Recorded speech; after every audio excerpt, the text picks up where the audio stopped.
28 tackles. In a single game of rugby, that number is almost impossible. It's a record-shattering, soul-crushing defensive masterclass that won South Africa a World Cup and turned Pieter-Steph du Toit into a national hero. But exactly 1,337 days before that final whistle in Paris, Pieter-Steph wasn't thinking about trophies. He was watching his own leg literally explode in front of him. It was a medical freak accident. Acute compartment syndrome.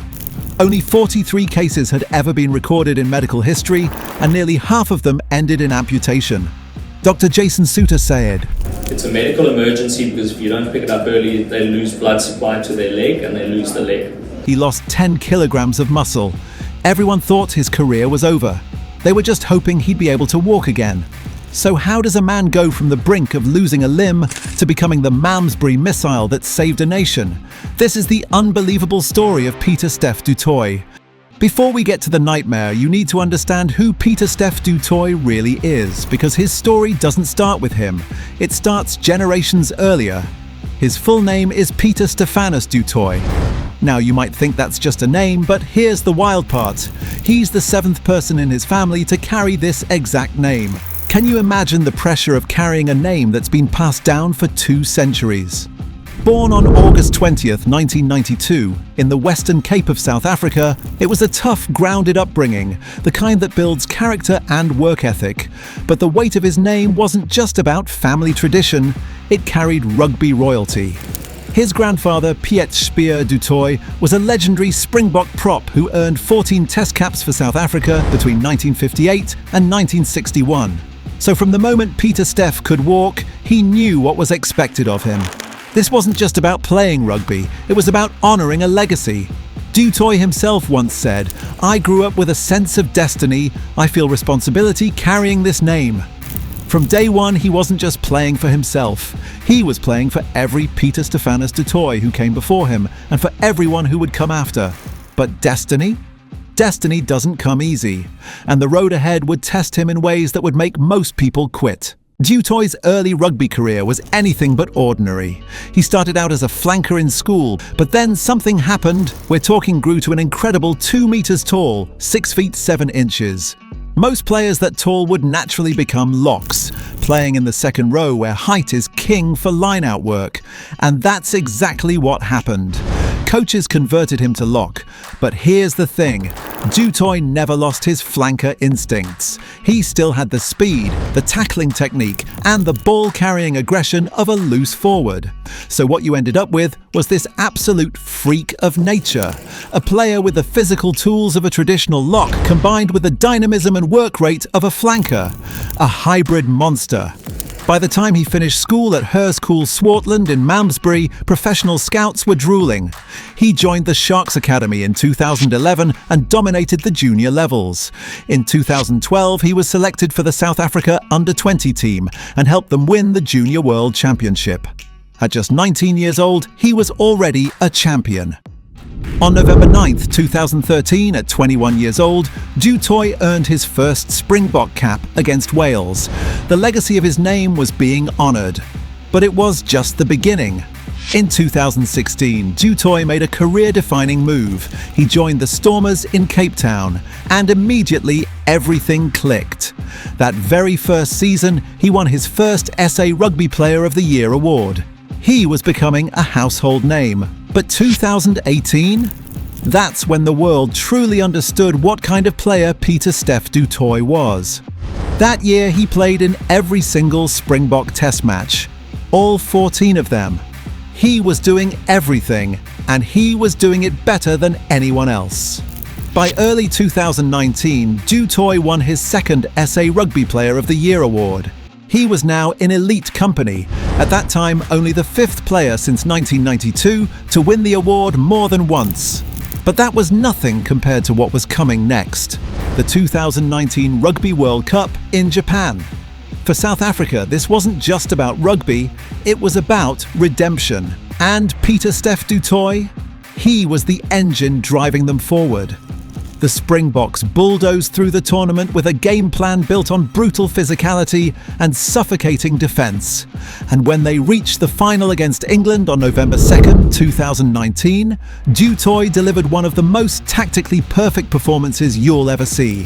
South Africa dominated, winning 32-12. The Springboks were world champions again, but the individual accolades for Du Toit were just as historic. He was named World Rugby Player of the Year 2019, the highest individual honour in the sport. At just 27 years old, Pieter-Steph du Toit was officially the best rugby player on the planet. He was untouchable, invincible, the perfect athlete operating at the absolute peak of his powers. But here's the brutal truth about being at the top. Sometimes the fall is swift, violent. And for Du Toit, it was going to be life-threatening. February 29th, 2020. Just months after his World Cup triumph, Du Toit was back playing for the Stormers in Super Rugby. They faced the Blues at Newlands in Cape Town. It was supposed to be just another game. Early in the match, Du Toit took a hard knock to his left thigh. Nothing unusual. Rugby is a collision sport, and players absorb heavy impacts constantly. He'd be fine. Except he wasn't. Approximately 15 minutes after the final whistle, something terrifying happened. Du Toit approached the Stormers team doctor, Jason Suter, and said something that immediately triggered alarm bells. He had completely lost sensation in his left leg. No tingling, no numbness, just nothing.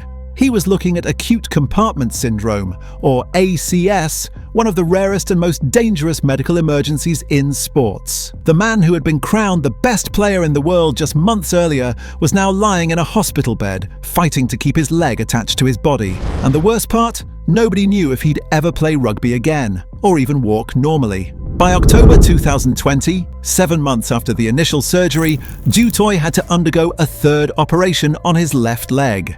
The recovery wasn't going as planned. The muscle wasn't healing properly.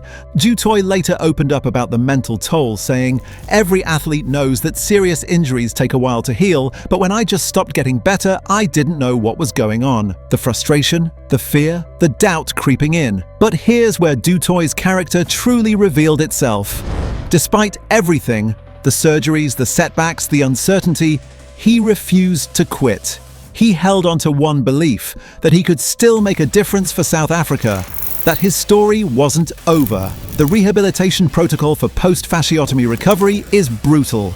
You have to control swelling through constant elevation, compression, and icing. And then in April 2021, 14 months after nearly losing his leg, Pieter-Steph du Toit walked back onto a rugby field for the Stormers. He didn't just play, he started at flanker. The medical miracle was real. Within months, he was selected for the Springbok squad to face the British and Irish Lions in their high-pressure 3-test series. And he didn't just survive, he thrived. The comeback was complete. In 2022, Du Toit signed with Toyota Verblitz in Japan. He was managing his body carefully, knowing that one more catastrophic injury could end everything. But in November 2022, controversy struck. During the Autumn Internationals, Du Toit received a red card against France for a dangerous ruck clear-out on Jonathan Dante. Critics questioned whether he still had the control and sharpness he'd once possessed. Du Toit let his play do the talking. Fast forward to October 28th, 2023, the Rugby World Cup final at the Stade de France in Paris. South Africa versus New Zealand, the two greatest rugby nations on earth, battling for the ultimate prize. The match was brutal, tense, a war of attrition. The Springboks won 12-11 by a single point.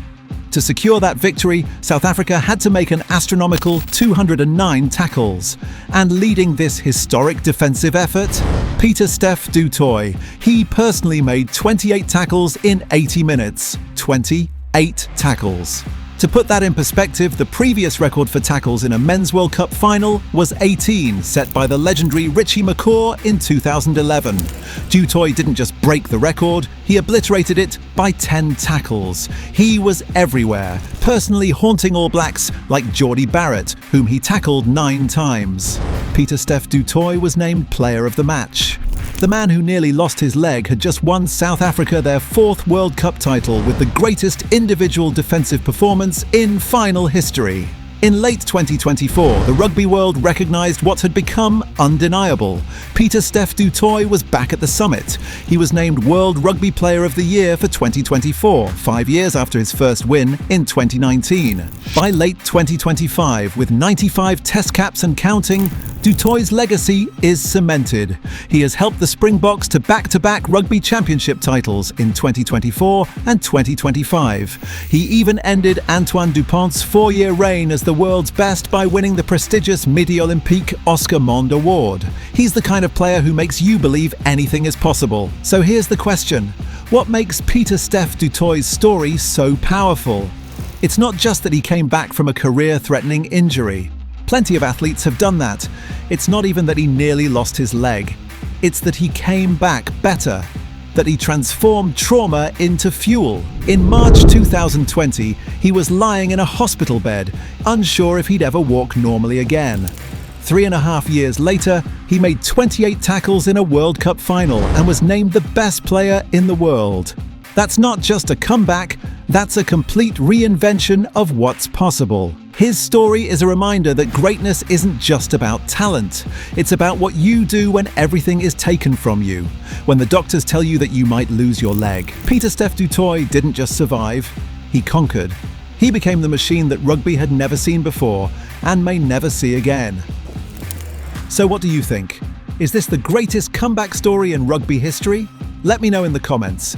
If this story inspired you, smash that like button and subscribe for more documentaries about athletes who refuse to let fate write their ending. As always, I'll see you in the next video. Goodbye.